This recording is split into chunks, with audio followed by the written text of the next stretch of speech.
Hi, John. Hi. Great to have you here. Yes, thank you. Nice to meet you. Yes, likewise. So you're from PSS. Tell us a little bit about PSS. Okay, PSS is a removal firm, personal shipping service. Been trading now for 30 years, and certainly been helping first-time migrants move abroad, making the big move. It's a big decision to decide what not to take. Yeah. But certainly we find that with ourselves anyway, that we are purely a specialist in international removals. We don't touch domestic, and I would say at least 80% of all our consignments go down south, whether it be Australia, New Zealand. Okay. So certainly been doing it for a while. Yeah, You have, very established, which is always good, Yes, and reassuring as well. Yes, definitely. And you must have seen some interesting things being moved. We've had some weird and wonderful things. Almost every second client asks us to move their kids or their pets in their container. Really? Yeah, I think they've just had enough of them. And surprisingly, a lot of them think that you can actually go on the container yourself, get a cheaper option. Really? But yeah, definitely. We've had anything from people trying to put their pets in the container to, as you can imagine, some weird and wonderful items. Yeah. Wow, what's the most unusual item to be shipped, do you think? Well, we've had just recently a microlight, we've had boats, we've had a client recently try to get all their champagne across. I mean, you name it, anything you've come across. Yeah, there's quite a range of items. Did he eventually get his champagne shipped over? Yes, but unfortunately it all turned to vinegar by the time it did arrive. Really? Yeah, because Australia is, as you can well imagine, one of the more difficult places to get goods into. Pretty strict on what can and cannot come, and he was quite surprised when he got the bill from customs. Yeah. So, what type of services do you offer? We offer a whole range, be it from a 4 or 5 bedroom place, i.e. a 20-foot container. So in other words, we come around day one, wrap the whole lot up for them. Container pulls up on day 2.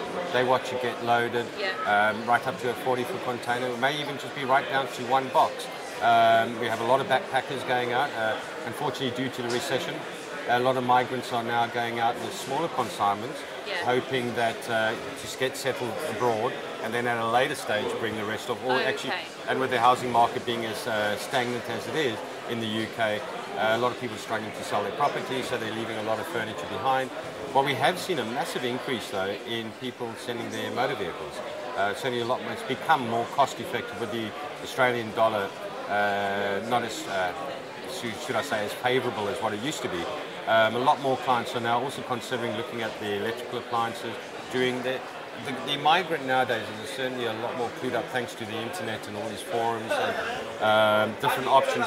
They become a lot more clued up in terms of what to take, what not to take. So, is it more cost effective to take less, or what is the situation? Well, if you consider, certainly now, it's actually cheaper to ship effects abroad now than what it was 10 years ago. Okay. Give you an example, one box, a medium-sized box through to Australia 10 years ago was £165. Okay. We can do 3 for 120. So it certainly has come down. And if you think of a 20-foot container, that's a 3-bedroom house, like I said, everything going, you're only looking now at £4,000. So when you walk around your living room and you add up your LCD TV and your surround sound and the furniture, you certainly become more cost effective, definitely. Okay. So what we find is more and more clients are looking at their house and what they're taking and looking at how much it's going to cost to replace that full house. It's actually become more cost effective to actually ship the whole lot. And also we don't really have a big second-hand market in the UK. I've gone to clients where they've just left the furniture out in the garden for people to take. Wow. So whereas in Australia and New Zealand there is a bigger market for that, so we have found that they do take a lot more. Okay. So would you have any specific advice for anybody who is going to migrate? Do your research. Plan well ahead. I still get phone calls after all these years. I've been doing the industry now 15 years, and we still get phone calls, people saying, "Oh, can you please come and collect next week?" What about pre-planning? Exactly. So what we say, then go into google.au, go into New Zealand google.nz and do some virtual shopping.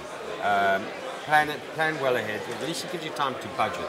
You know, does this amount that I'm actually going to be spending warrant the items that I'm going to be sending? So what we do is we offer what we call a free home survey. So we would suggest that we do that about 6 months before they actually migrate. So we can go around there, walk around the house, be a little bit nosy, looking inside the cupboards and wardrobes and everything else, and just advise the clients on what items cost in Australia versus what it is to purchase out here. For example, there's no IKEA in New Zealand. So, you know, you may want to think, well, actually, maybe getting a couple of items here first, and then sending it across at a later date. Yeah, definitely. Oh, right, okay. And in terms of your competition and everybody else who's doing what you're doing, why should people go with you? The biggest reason is, besides the length of time that we've actually been in the industry, like I said earlier, we do not touch domestic moves. We do not touch Europe. We do not. So the guys, it's more about your packing crew, because at the end of the day, they the front line. They're the guys that are with the client, and their knowledge and their understanding of what the rules and regulations are for your destination. So, in other words, if we walked around the house and we saw a beautiful bouquet in a glass case, you know, I had one client send that recently, and they charged us $360 to have a gamma eradicated. So, but it's more about the knowledge and knowing the rules and regulations, and really the length of time that we've actually been dealing with Australia and New Zealand. Okay, so where can people get in touch with you? They can get us on email at sales@p-s.co.uk. And the website? Oh yes, definitely. www.pssremovals.com. Look forward to hearing from you. Excellent, thank you very much. Great to meet you. You're welcome. Thank you. Okay. Thank you.